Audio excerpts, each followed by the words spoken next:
आज हम synchronous motor के बारे में पढ़ेंगे। ठीक है, उसके टार्क, रूटर, पावर डेवल और इंडक्शन मोटर के साथ कंपेयर करेंगे, इक्विवेलेंट सर्किट बना के उसकी फेजर डायग्राम भी बनेंगे। ठीक है, इंडक्शन मोटर जो है, इंडक्शन मोटर के अंदर हमारे पास एक रोटर होता है, एक स्टेटर होता है। अब स्टेटर की अपनी रोटेटिंग मैग्नेटिक फील्ड होती है, क्योंकि 3 फेज के केस की अगर बात करें तो रेड, येलो और ब्लू तीनों का अपना अपना मैग्नेटिक फील्ड होता है।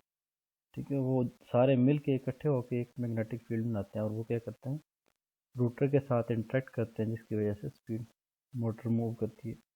अब देखें, इस जैसे इंडक्शन मोटर था उसमें क्या था, आपके रोटर के ऊपर जो पोल्स थे वो ट्रांसफार्मर एक्शन के तहत बन रहे थे। लेकिन इस केस में क्या होता है, हमने रोटर के ऊपर खुद पोल बनाते हैं, चाहे हम अलहदा से इसको डीसी सप्लाई दे दें या जिस तरह भी बना लें, परमानेंट मैग्नेट से बना लें, लेकिन इसमें हम रूटर के ऊपर अलहदा से सप्लाई दे के इसको पोल बनाते हैं।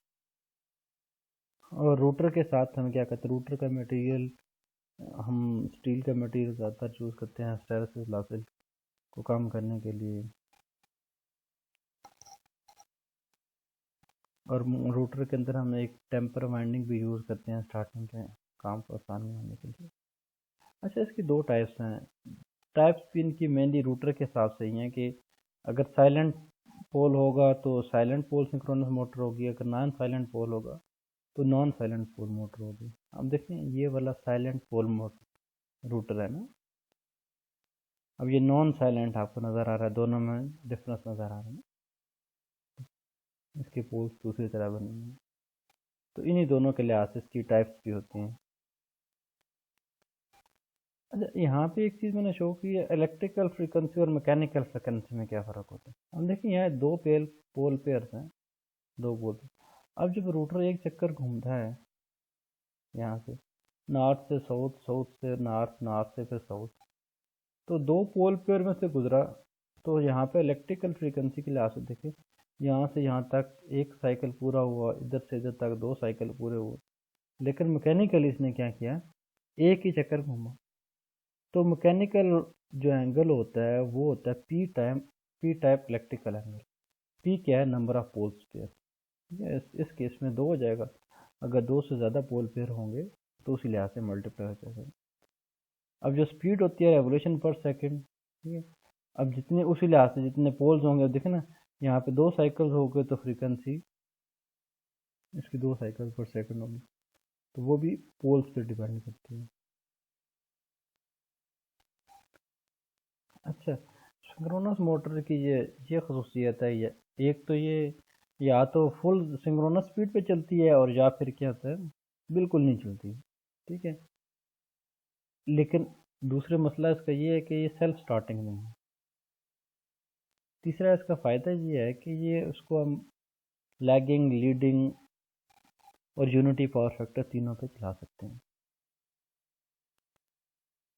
इसको स्टार्ट करने के लिए हम अक्सर दफ़ा स्टार्टिंग अलहदा से टेम्पर वाइंडिंग भी यूज़ करते हैं, या अलहदा से क्या करते हैं, एक दूसरी इंडक्शन मोटर या डीसी मोटर के साथ प्राइम मूवर के तौर पर स्टार्ट करते हैं। फिर मोटर जब नज़दीक सिंक्रोनस के करीब करीब पहुंच जाती है तो उसको अलहदा से डीसी सप्लाई दे देते हैं।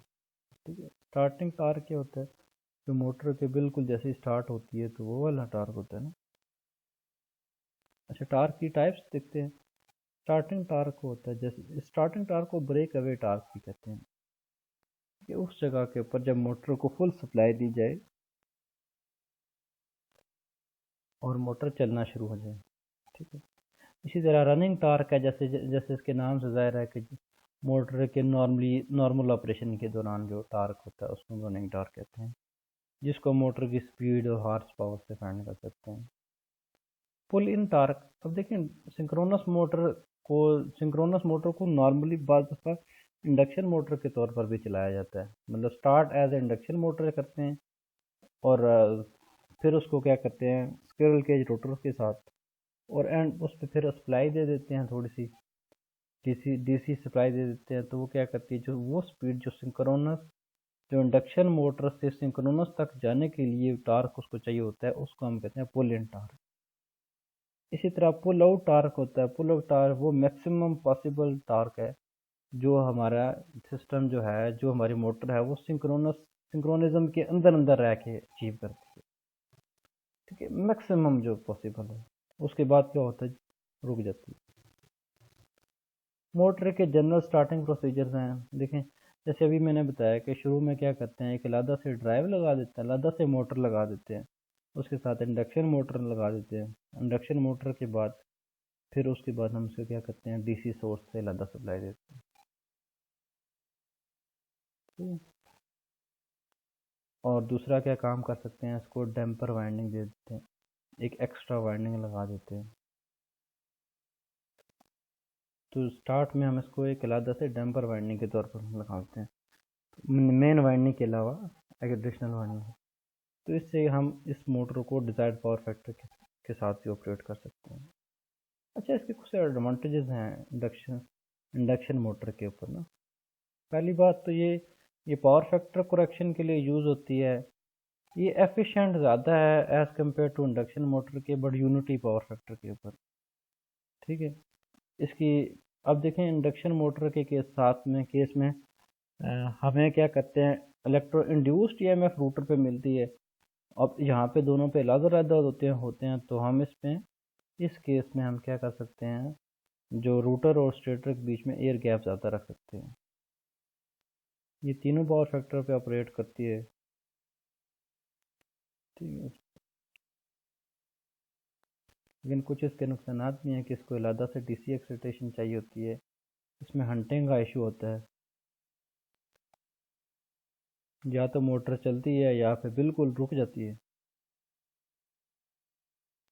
अच्छा, इसको स्टार्ट किस तरह किया जाता है, हम क्या करते हैं, मोटर स्टार्ट करते हैं, मैं इसको शुरू में कम सप्लाई देके, कम सप्लाई किस तरह दे सकते हैं, by reducing frequency, by applying external prime mover, by winding. Motor को स्टार्ट करने के लिए बेसिक 3 चीज़। अच्छा, ये इसका पावर देखो, मोटर की जो इनपुट पावर है, कुछ कॉपर लॉसेस में ज़ाया हो रही होती है, कुछ मैकेनिकल पावर इन रोटर, ठीक है। उसके अलावा कुछ आयरन लॉसेस होते हैं, कुछ आउटपुट होती हैं। इसी को यहाँ इस डायग्राम से आपको बेहतर समझ आएगी। देखिए मोटर की इनपुट है, टोटल इनपुट है, उसमें से कॉपर लॉसेस माइनस कर दें तो मैकेनिकल पावर डेवलप हो जाती है, उसमें से आयरन फ्रैक्शन लॉसेस वगैरह माइनस कर दें तो हमारे पास शाफ्ट के ऊपर आउटपुट पावर आ जाती है। अच्छा, ये हमारे वोल्टेज सप्लाई है, ये ईएमएफ जनरेटर है ना।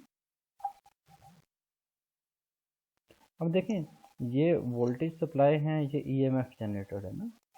अब अगर नॉर्मली क्या होता है, जो करंट लैग करती है वोल्टेज से, जब करंट लैग करती है नॉर्मल केस में लैग करती है, तो ये वाली अगर वोल्टेज ज़्यादा हो जनरेटेड इस वोल्टेज से, तो क्या होता है, जनरेटर होता है ना। और अगर ये वाले वोल्टेज ज़्यादा हो इससे, ईएमएफ जनरेटेड से, तो क्या होती है, मोटर होती है। अब सम केसेस में जब करंट लीड करती है तो फिर उल्टा सीन हो जाता है। अगर ईएमएफ ये वाले वोल्टेज इससे ज़्यादा हो तो ये मोटर वाला सीन हो जाता है, अगर ये इससे ज़्यादा हो तो ये जनरेटर वाला सीन हो जाता है।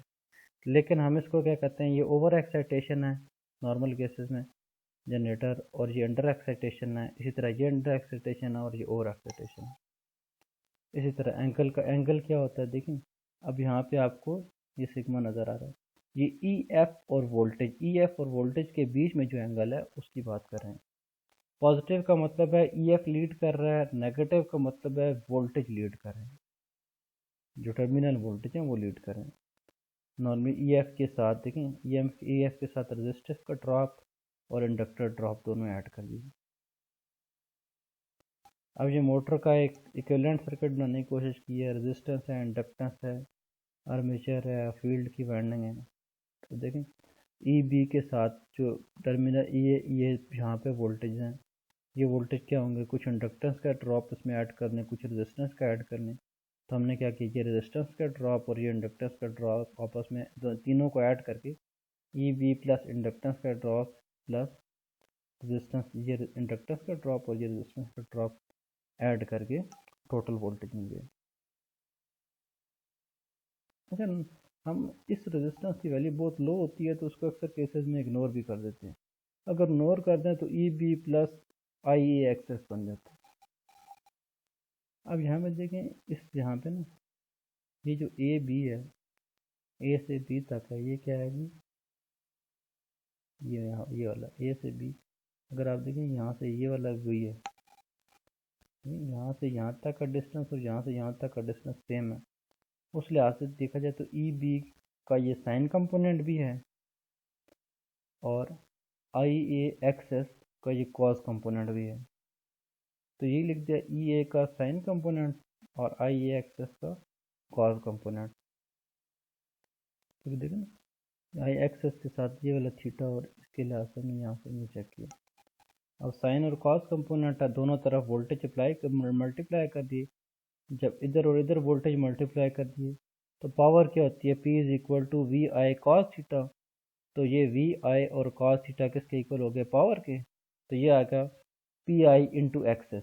एक्सेस उधर जाकर डिवाइड हो गया, एक्सेस उधर जाकर डिवाइड हो गया तो यहाँ क्या बना, E B into V sine alpha divided by access.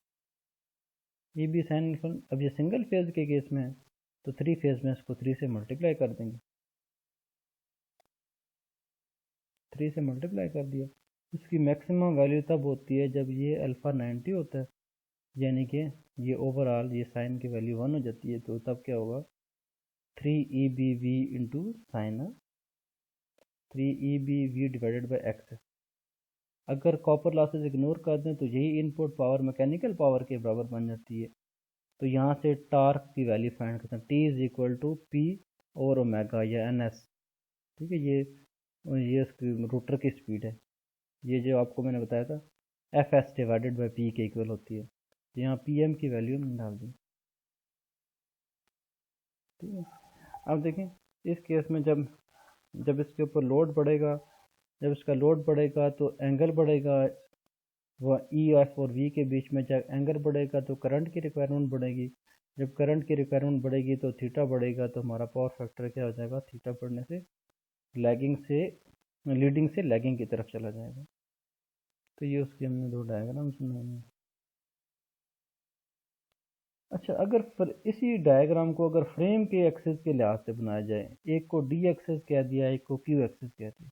ठीक है, अब डी एक्सिस और क्यू एक्सिस, अब देखें ये वाला डी एक्सिस है और ये वाला क्यू एक्सिस है।